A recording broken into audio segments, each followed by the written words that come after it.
Welcome back to Time of Death. This video is for informational purposes only and in no way meant to glorify or condone violence.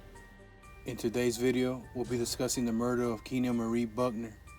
Buckner was shot and killed Monday, January 16 in the 16200 block of Cornuda Avenue in Bellflower, according to LA County records. She was pronounced dead in her living room at around 1:48 p.m. Her ex-boyfriend and father of her children, Antoine Parker, was subsequently arrested and charged with the murder. The following is the evidence at trial. Parker and Buckner dated on and off for years and had 3 children together: Antoine III, Kennedy, and Corey. Their relationship was turbulent.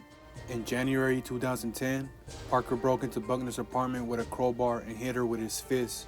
In that incident, a deputy living next door to Buckner heard a scream and went outside the building, where he saw Parker standing over Buckner with a crowbar in his hand. On January 16, 2017, Buckner was in her apartment with her mother, Debbie Buckner, her niece, Alasia, and her 2 daughters, Corey and Kennedy. Sharita Adams was in the apartment having Buckner braid her hair. Buckner's aunt, Sherry Boyd, was also present. At approximately 1:30 p.m., Corey and Kennedy were on their way to the building's laundry room when they saw their father, Antoine Parker, sitting in a chair under the stairs. According to the children, Parker put his fingers to his lips to tell them to keep quiet.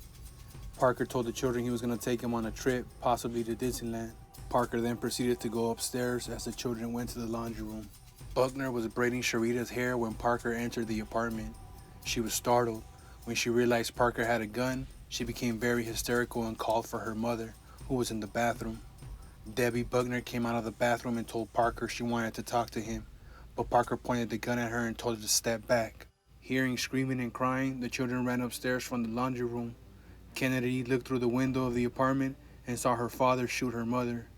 Debbie Buckner saw Parker shoot her daughter multiple times. Kennedy ran to go get help from a neighbor and then went inside to try to help her mother stop bleeding. Corey and Kennedy saw their father go downstairs and leave the building. One of the neighbors heard the gunshots and also saw Parker walk down the steps and leave. Parker's other child, Antoine III, was with his paternal grandmother when he heard about the shooting. The grandmother drove with Antoine to a friend's house, and when they arrived, he saw his father get out of a black car and give a gun to a friend, who put the gun in a bag and placed it into a trash can. Antoine Parker gave his son a hug and told him that he was sorry, that he loved him, and that he needed time to think.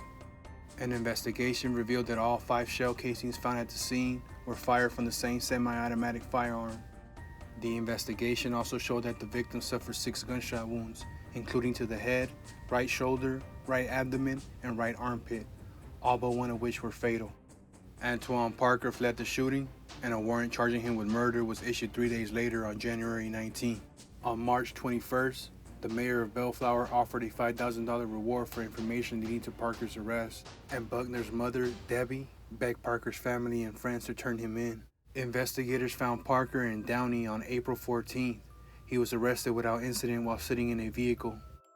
Following the trial, the jury found Parker guilty of first-degree murder, assault with a semi-automatic weapon, possession of a firearm by a felon, and a gun enhancement. The trial court sentenced Antoine Parker to a prison term of 92 years to life. Kenya Marie Buckner was 31 years old at the time of death.